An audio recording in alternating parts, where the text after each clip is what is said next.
What's up, and welcome to the GSL Code A, the final day before we jump into Code S.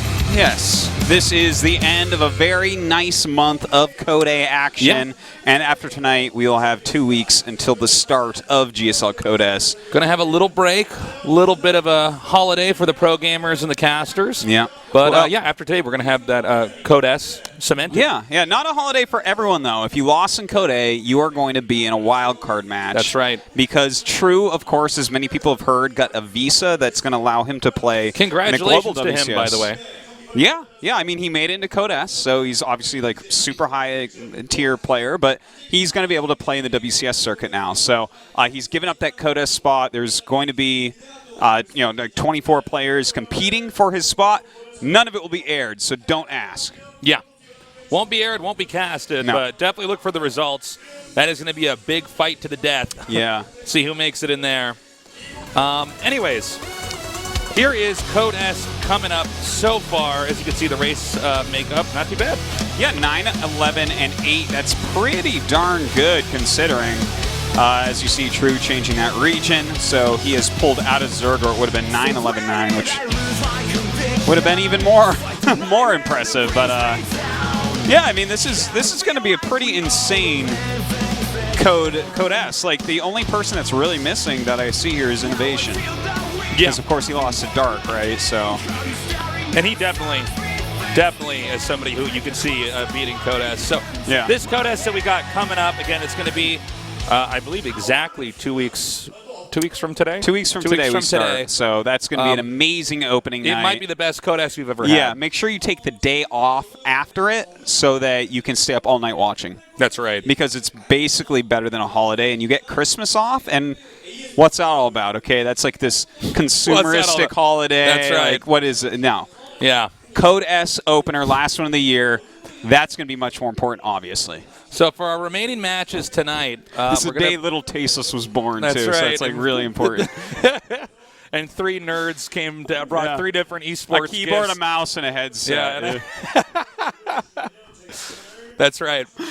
That's why we celebrate that day. Yeah. So our remaining games for tonight are going to be the last few people to escape into Code S. And I got to say, this year so far has been a fantastic year for StarCraft 2. Yeah, Legacy's been a great expansion. Yeah. I'm loving all the games that are going on right now. Of course, we're having StarCraft 5 days a week here in South Korea. So that's right. Starting Wednesday here with us, then you go to SSL Thursday. Back to GSL Friday. Yeah, and generally speaking, back to a GSL. And then we got Pro League Saturday and Sunday. So sick, so awesome. Here's our matches for today. I really like all 3 of these matches. I think a lot of people look at this and say, well, this is really obvious, right? Maybe not Super Bomber, but a lot of people are probably thinking, well, Solar will crush Hush, which they're probably right. But I'll talk about why that's great in a little bit here. And then Mario will crush Reality, but I don't think that that's the case. I think that Mario Reality is actually a very good match. Reality is one of the best 5 TV tiers in the world, in my opinion. I still think Mario's going to take it, though, but it should be close. I think so, too. But yeah, Reality is no slouch in that matchup, so that should be a really good match. Now we have Super over here with his iconic Butterstick keyboard. And we've been seeing a lot of Super lately, especially in Pro League. Yeah. The Africa Freaks are really coming up. Yeah, he was picked as the ace in the match I casted just recently. Yeah, on Sunday. And I got to say, both Valdez and I were pretty surprised by that. Yeah. I thought that they were going to use Patience for sure. Yeah, well, I think Patience easily is the best player on Africa, but maybe Super was feeling it. You know, he's obviously in good shape. He took out MC with a really solid game. He might be winning PvPs against Patience as well. I mean, we don't know. Yeah, could be. But, he's been doing a good job as of late. I know he didn't win his ace match, but still, I think he's looking like a solid, strong player. It looks like he's been suffering from some wrist pain there. We see those A lot of players are using those nowadays. It started with just Maru, but it's spread like the plague. Like Zest has big red ones now. I've actually thought about getting some. My right wrist when I play lately is starting to really kill me. Does it rest on the table at all when you play? I've tried a couple different positions. I find if it rests, it doesn't hurt. But if it's not resting, it does hurt. And you were telling me that if it's not resting, it's supposed to hurt. So I don't know what the deal is with that. Well, it's like you can't play with your wrist up. You can't have like your elbow below your wrist when you play. Like that will really screw you up. But you want your elbow above your wrist? Yeah. Now, see, I do. Yeah, mine Well, is above, below. I do it actually completely level. Level That's best for me. Yeah, I can't do that. I have to have it below. It doesn't hurt me. It's weird. I don't know. Well, you say it doesn't hurt you, Tasis. I'm worried though. Like that sound, like from what I've read, that. Well, here's what I did: is I went online and I looked up like what the correct height was, and then I got it set up, and then I played one game, and then I'm like, ow! Oh, that's funny. That You're never probably hurt like really that. used to playing the way that you normally do. You know. Yeah. I normally never have wrist pains, but I think my unless- brother had some problems with wrist pains. Excuse me. I got to make a website on the proper posture to play StarCraft, and when people Google it and come to my website, it'll just say, humans were not meant to play with a mouse and keyboard all day. Yeah. So- It'll have a big picture of me sitting in whatever position I have with a red X over it. Don't be this guy. It'll show the whole round of 32 of Codes and have big red X's over everyone. I'm like, yeah, guys, this is not natural posture. And just do your best to stretch. And by the way, guys, in case you're a Counter-Strike player, pointing guns at people isn't healthy. And then we'll just close it out. All right, guys, we're going to go into Dust Towers Match 1 as we are getting very close to the end of our GSL Codes lineup. Let's go. Whoa.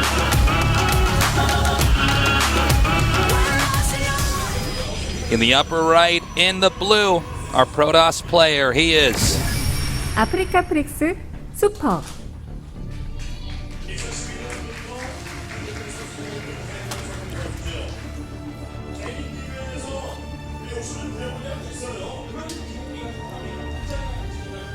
Come on. Come on. All right, there you go. God. In the bottom left, in the red, he is. 아프리카프릭스 바머. You know, I'm I just almost gonna, started cracking up how long they got that. I'm going to just go over to Caster Park and be like, all right, listen, just give me the lowdown. Who are you going to talk about for 7 minutes while they're on camera? Like, seriously, you're making us look bad over here, man. Whoa, that was a good dodge. Snap dodge. Hit the face. We got a moderate-sized audience here tonight. We had a lot of people on some of the nights here at the GSL Code A. I'd say this is not exciting night, but not like one of our highlight nights that we have in StarCraft 2, but I think the games are actually going to be quite good. Yeah, I really do think that they are. Bomber versus Super is kind of hard to call. I would lean towards Bomber generally, but Super, like, I'm actually Bomber leaning is towards Super here.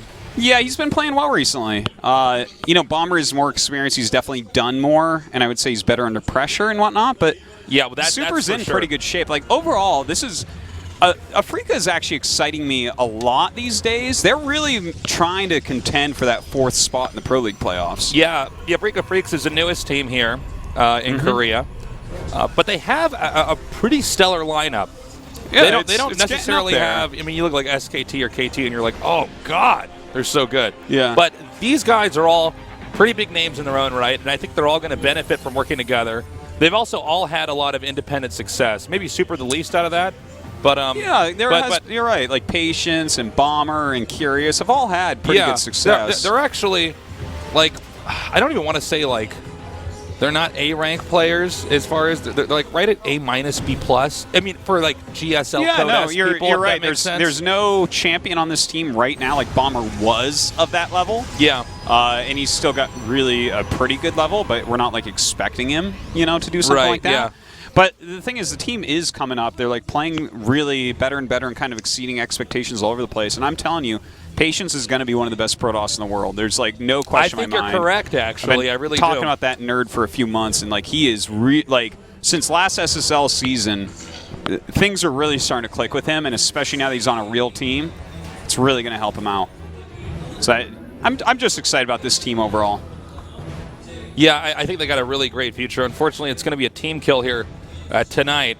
Now, we got the robotics facility as well as a quick Twilight Council. We're seeing a double gateway boom here. There's a chance he might go for a Warp Prism after the Observer and try to do some harass. We've seen that on this map before. Got to be careful. It looks like he's already got... Well, he's going to be doing a Widow Mine drop, just judging from the placement of these units. But you got to be careful. Some of the Terrans nowadays are pretty good at their Widow Mine setups and end up taking out that Warp Prism right away. Yeah, and he's going to have to do that because with Glaives on the way, there's no doubt that a Prism will be following up really quickly here to do some harassment.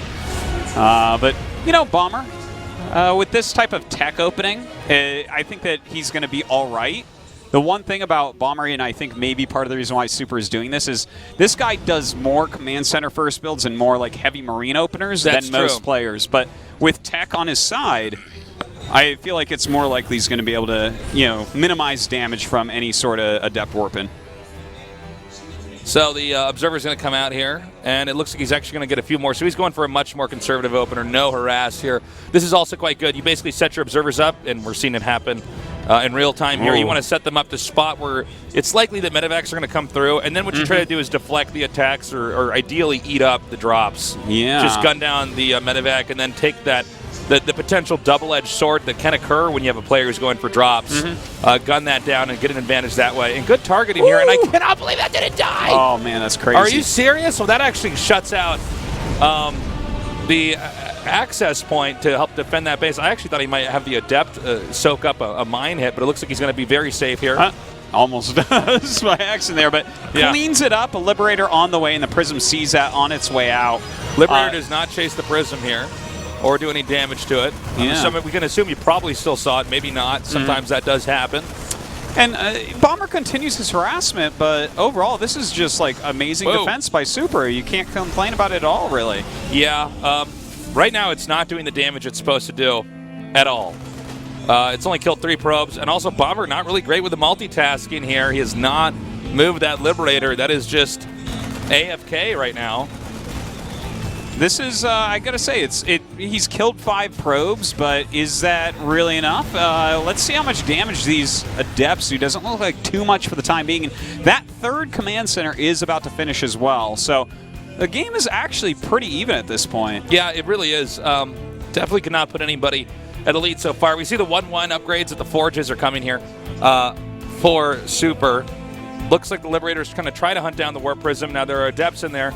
Okay, once again, he misses the Warp Prism, doesn't even do any damage. Even bruise it. Yeah, he doesn't even fire at it, doesn't even take any shields off of it. I feel like Bomber, if I look at the 2 players how they're playing, I feel like Super's playing a little bit better. I wouldn't say he's in a lead, but he's definitely looking cleaner. Bomber seems to have a little bit of staggered reactions. I would agree with that overall. Like so far, Super's played a very strong defensive game. He opened with Glaives and a Prism, so you'd think he'd be getting a lot of damage done. But it's okay that he doesn't because, I mean, he started his 3rd Nexus so quickly. So his economy is really kind of on track. Everything's going well for him. He's about to have Blink in 1-1. And I think he only lost about 5 probes back there. Yeah, I believe it was 5 exactly. Bomber, on the other hand, though, like, nothing is going wrong for him. He's taken almost 0 damage from harassment. He's gotten his 3rd Command Center a lot quicker than we see a lot of Terrans take it. That's true. It doesn't look like there's any way for Super to hurt that. So this is just going to go straight into a macro game, and with that, looks like probably Colossus Tech coming up. Now, Bomber is very strong in his macro games.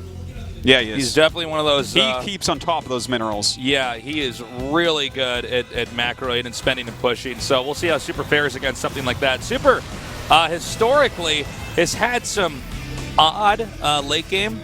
Now, that might have changed, so I don't want to let his past, mark him too heavily. But he has had some weird late game play where he just doesn't seem to quite be as fast as some other Code S players. Yeah. Bomber in particular, who seems to have much cleaner late game. Yeah, you know what? I like what you're saying about Super because we don't get to talk about him too much here, as he doesn't generally get very deep in GSL. But you know what he kind of reminds me of is Trap when Trap first kind of came over. Yeah. From when Kespa did the switch and all, like he kind of he's good. He has like some sharp attacks and stuff, and you can see that there's like a lot of skill there. But as it gets later, it seems like he falls off a little bit. That's like exactly the way I would have described Trap when he first switched over. Yeah. And that's kind of what we see out of Super. But, I mean, he may have changed and developed as a player since that. So we'll have to see how exactly this is going to go. Now, we see Bomber picks up the medevacs, but the Observer does see it.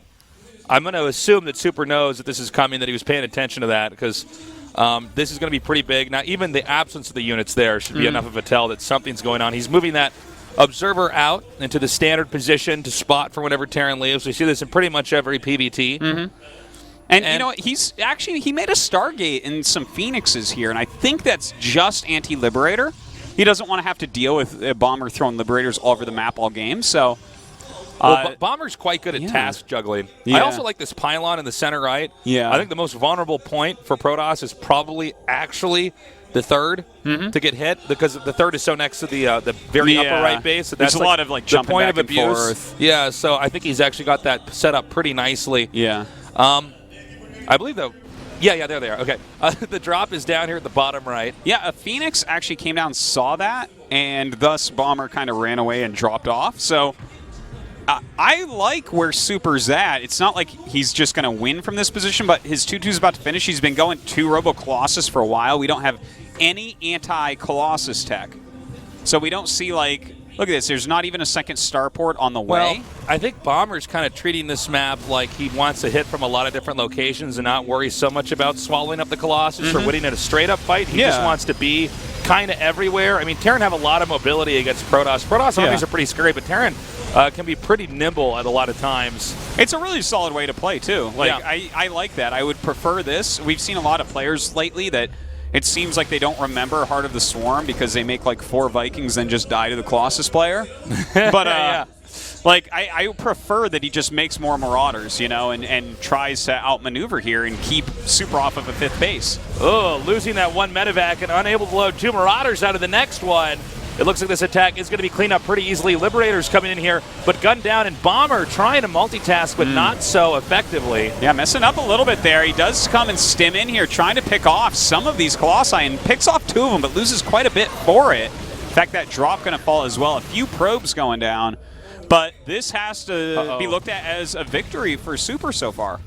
Yeah, Super is definitely handling this quite nicely. We did see Super soak up some mine hits on the way out, but I think what he wants to do is actually poke out and deny the 4th base. We see a counterattack coming, but already there's an army here to answer it. However, this is a lot of Marauders. He's going to have to target very carefully, and he's actually doing a great job of this, not just having his damage to be spread out, but shift clicking there. And he's actually going to push up here into the 3rd. It's just going to be effective. He doesn't have Thermal Lance. Like, I'm 99% sure he doesn't have Thermal Lance. Okay, well that's really bad. And still he's dealing some pretty significant damage. Could definitely do a bit better with Thermal Lance. That's a bit unfortunate. Yeah, he could have definitely bruised some of those units in the back there. I think this was a bit unnecessary, but let's see. I think the follow-up attack might be enough to still pull this off. He needs to get his Stalkers back and blink away. He needs to regroup, and I think even with just 1 extra Colossus, he could be okay. Yeah, you know what? And I want to also point out on top of all this, Tasteless 3-3 is about to finish right now. Like, he just somewhat lost a battle, and now 3-3 is going to finish. So a little bit of an anti-timing there as well. Well, but also, look at the supplies. 151 to 108. Terran's going to have to rely on the Planetary to hold this. Yeah. If he can hold it. But you can also get in a good spot here. Yeah, you can siege this. It's not as easy. Easier said than done. Denying some mining, definitely very worthwhile. Does he? If that was not a Planetary, I think this game would be over. I think there's enough Colossi, assuming he controls them correctly. We don't have any Vikings being made at all, by the way. Like, we were remarking on this earlier, but it's much more important now. Well, he's going to take the factory out here.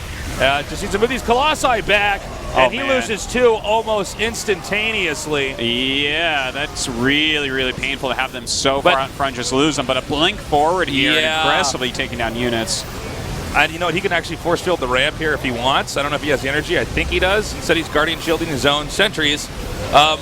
But he blinks forward, and that's going to be it. GG. Game number 1 goes to Super. All right. Some very solid play out of Super here. I was a little worried when he lost those 2 Colossi. Yeah, that felt to me like a little bit of a sloppy. Well, he did forget Thermal Lance, right? Like, my brain is like trying to trick me right now. Well, maybe you tricked me. I don't think he had Thermal Lance back there. Yeah, I don't think so. I believe they shoot much farther than that. But yeah. I want to point out something. If you go for that style that Bomber's doing, it's fine until Protoss has the opportunity to attack you, because the way this map is set up, you're usually fighting in a valley formation. In other words, you can't get a good arc, a really good surround. You're normally not flanking them. And the problem with that is that means a Colossus Stalker army with a little bit to soak in the front, like some Zealots, maybe some good Guardian Shields. Terran's going to lose that fight. Yeah. Unless you're so sick you can stim forward and take out the Colossi without taking too much style. Yeah, Maru style. Yeah. But even then, it's tough. I mean, we saw him even lose those 2 Colossi back there. Yeah. And still, he kind of just edged in there and, you know, guillotined those units off. I think the 4th base was too free for Super there with the style Bomber was trying. A little bit tough for him. Not able to do it that game. Anyways, we're going into game number 2. Super versus Bomber. A team fight over one of the last remaining spots in the GSL Code S.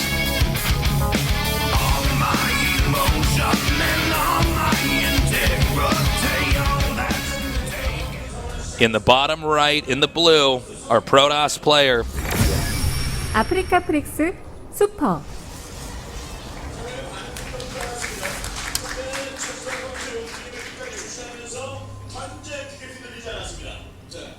That's super. In the upper left, in the red, our Terran player. 아프리카 프릭스 바머.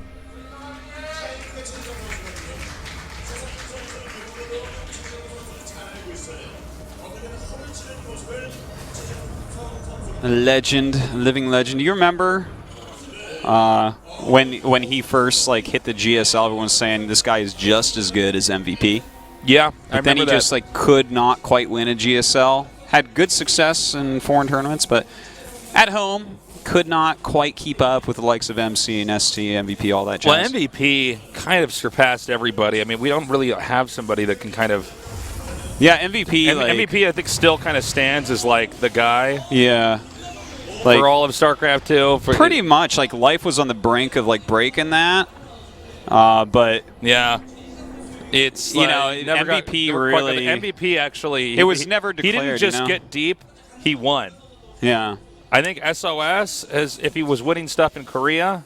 Look, SOS takes down GSL and BlizzCon, and I mean he's right there. Yeah, yeah. But I mean, with 0 GSL wins, it's hard to argue against what MVP has done, especially considered he's like kind of like invented Terran itself, the race. Yeah, he was doing a lot of great stuff. Pretty sure he programmed the artwork even. Like this guy was like so integral to Terran play. By the way, in this game, Bomber went and made a building over this expansion. A bit of a nuisance here for Super. And now we have the Reaper coming in here. The Adept is not quite out yet. He's chronoing it out to come out here now. And it looks like he might be able to get one probe kill. No, the Adept does come out and actually zone him back. I was a bit surprised. I thought he was going to get that kill there. Yeah, it was pretty close. Good pull actually away maybe there. a little bit too cautious. I think he could have gotten that and gotten out. But yeah. Better to err on the side of caution, right? You don't want to lose that Reaper if you do a Reaper build. Well, he definitely wants to pop in again if he can and see what this tech is because, like, when you force someone into not getting the command center quite so quickly, their tech is going to come a lot more quickly. So if you can scout what that is, that's really good. He didn't see that it's a Stargate, right? I'm not sure. I don't think so. Well, he'd be starting his eBay by now, so I would say no. I would definitely say no to that. We got the Oracle coming up here. Let's see how much damage it can do. Over here to Bomber. Bomber, I'm also curious to see, as we get later on here, is he just going to go for that... it's almost like the SK Terran style from Brood War, just the mass infantry. It's probably the StarCraft 2 SK Terran version of that. In Brood War, it was against Zerg, you just made mass medic marine. Yeah. And then you had some science vessels. Vessel, and this version of it is basically mass marine marauder and medevac. Yeah. It's a very bomber style. It's a very bomber style, but I'm wondering if he's going to do it here. Now, I think if he does go for that style of just mass infantry, I think it's better suited on this map for engagements. Yeah, but I think you're right about that. And then again, I mean, he can take a wrong engagement and does lose the Oracle there. All right, Terrans are getting pretty smart, by the way, about how they hide Widow Mines. Yeah. Like that one right over where the SUV would be mined, so you can't see it, is pretty brainy. Another one that we saw a little bit more popular over the last 2 years is above your refinery. Yeah. But people kind of figured out that just don't go there anymore. A lot of Terrans nowadays as well, if they're in your base and there's a lot going on, might burrow it like hidden by your Nexus and stuff. Yeah. And those really get you, man. Those are the sneakiest Widow Mines of all. You're not looking after those ones. But we see right here, he's going into Glaives once again, getting that Robo as well. He got 4 SCVs back there, right? Before the Widow Mine killed him up. Okay. That's kind of a trade. A little bit, yeah. You know what I mean? I nowadays think you'd prefer to still have the Oracle Live rather than get 4 SCVs. That's what I was getting at Artosis is I think when we first saw the Oracle in the game, we kind of thought it's okay to lose it, but now we see how important the tagging aspect of it is. That's like so important right now. Sometimes almost more important than even killing a few SCVs early. It's just having this unit that can kind of zap their army and you can monitor it, especially against Terran. I mean, this is a race that basically wins by dropping and hitting where you're not. Yeah, the scouting of it is so important, especially like if you have units and they have units, like tagging their army and being able to chase around and make sure it can't hurt you is so huge. And Stasis Ward, I think, is one of the most underrated spells in the entire game. Like, we have seen games already that Stasis Ward has won. And I think that trend is going to continue. All right, nicely done. A lot of finesse here from Super. Actually nabs both of those Widow Mines and is now going to chase out this medevac. This is a huge win here for Super early on. I mean, really saying to Bomber, get back in your base. What are you doing on the map? Yeah, you know what I'm saying? He was trying a little bit too hard to bait those Phoenixes there. Yeah. That was like an overbait. An overbait. Yeah. Wow. An overbait. I love it. Well, you got to be careful. It's like he put 3 worms on the hook and a shark ate his boat. It's interesting because all the races have these little tricks where you can be out on the map trying to catch something. You're kind of trying to set up a little booby trap or a little ambush. But you got to be careful because somebody who's good at dealing with that just comes in there and is like, get out, and just tears up your army. You got to be careful about booby traps because sometimes they make you into a booby. Yeah, you can end up like a bit of a boob yourself. So we got 5 Phoenixes so far here, and this is kind of to monitor and make sure that Terran is in a defensive position. Good assassinate there on the mule. And we're going to wait and see when Bomber actually does decide to go out. Yeah, he's like just kind of getting everything right now, getting that third base as well, but the third base going up for Super. And Super's in that kind of funny position where he's on Phoenix Adept. A lot of people have been getting better at transitioning out of this, but that's something he's going to have to think of doing very soon here. Because if Bomber just sits tight and continues to tech up in macro, eventually Adepts are not going to cut it. Yeah, you are correct. You can't stay on Adepts forever. Unless you're SOS in some really weird circumstances. Because he's actually done that a couple times where I'm like, well, he can't do this anymore. I know, right? He's like, well, I made 15 Adepts this game. SOS, like, I think this is why he's basically the best Protoss in the world. Is he's kind of this rule bender. Yeah. Like, you're right, he is a cheater, yeah. He is. Well, I mean, that's always been the thing about Protoss is like, I know a lot of people think of Protoss as like death balls, but really if you look all the way back to the beginning of Protoss, it was a lot more about like kind of breaking these rules and doing these weird things that kind of allowed you to get ahead in some kind of abstract way, and I think he is the symbol of that. I think most of the Protosses we see now are a little bit more traditional. Oh, yeah. It's much easier to just kind of copy the textbook ways of playing because I mean, for instance, SOS was the guy in PvP that we first saw wall in and on bases where you had a backdoor expansion and just go Phoenixes, and I'm like, oh. Yeah, I guess you can just do that. I guess you looked at this a certain way. You saw this one aspect. You completely changed the way that a matchup can operate, you know? Well, that's why he is the 2-time world champion and pretty much agreed upon the hardest player to prepare to play against in the world. Yeah. Okay, so this push is coming right now. There are a lot of Adepts, there are a lot of Sentries. I don't know if he has the damage output to take this out, though, especially with the Liberators going up. Yeah, he's coming out now. Now, these Adepts are taking so much damage. The Phoenixes are killing the Liberators, but are they killing them fast enough? I'm not totally sure. Now, luckily, because he still has some Phoenixes, he's able to damage these medevacs, which make the damage output here from the Adepts and Stalkers sufficient. So Protoss is going to win this attack. Oh, man, he's just right-clicked on that other Nexus with a lot of Marauders in here. Oh, my God, he is. I was actually like looking at that pylon like, why is it not dying? Yes. So he's coming in now. Now, it's just Marauders, so this is going to be cleaned up. But you know what, dude? So far, Super holds everything. He does hold. He's holding. But he lost that third Nexus. You know, he lost all of his sentries. He warped in like 6 sentries, so that's a lot of gas gone. That's true. Like, he's not dead or anything. It's just I think that I like the way that Bomber traded here overall. I think it definitely gives him an advantage. Like, you know, when you go for Adept Phoenix, the next thing you buy is very important. To lose all of that next thing being the sentries, that's pretty rough. Okay. Whoa, actually, big win there by Super. Wipes out the Warp Prism and actually continues to press. Protoss is retreating. Actually, this might just end. I don't see medevacs with this. Yeah, we really need some medevacs. He's only got one pylon. Oh, so that goes down, which means the warp ends are going to be cut in half. And unfortunately, that could be problematic enough. I mean, Adepts and Stalkers alone don't really suffice in moments like this. Again, actually losing that pylon is pretty huge. There it is, GG. Super taps out, and we will now go into game number 4. All right, so, I mean, when you go for Adept Phoenix, everything really went wrong. Started going wrong, in fact. when that first Oracle died. You get 4 kills, you're getting no scouting going on. Right. You have no threat on the map. Oracles are one of those threatening units. You got to be very careful as Terran when one is out. But Super, just kind of went into Phoenixes and Glaives. I think Super needs to play like he did in Game 1 and just defend stuff. Yeah. He was actually fine when he was doing that. Yeah. He just, once he's, even though it was just an Oracle and a few other moments, I think he just needed to stay back. Yeah. That was actually, I think, the mistake. It was like a very subtle mistake. That might not have even been the easiest game for most people to follow because it didn't look like much happened. And then Aaron kind of came in there with more, even though he only had like 2 medevacs and won the fight. But you were also saying he was staying on a depths for a little bit too long, and that is that's always a risk. Like they're really powerful in the early game, but as you get later, a good Terran player is going to dismantle you for doing that. All right, guys, we're going to go into game number 3. This is Super versus Bomber in a fight to the death over the Code S spot. In the upper left, in the blue.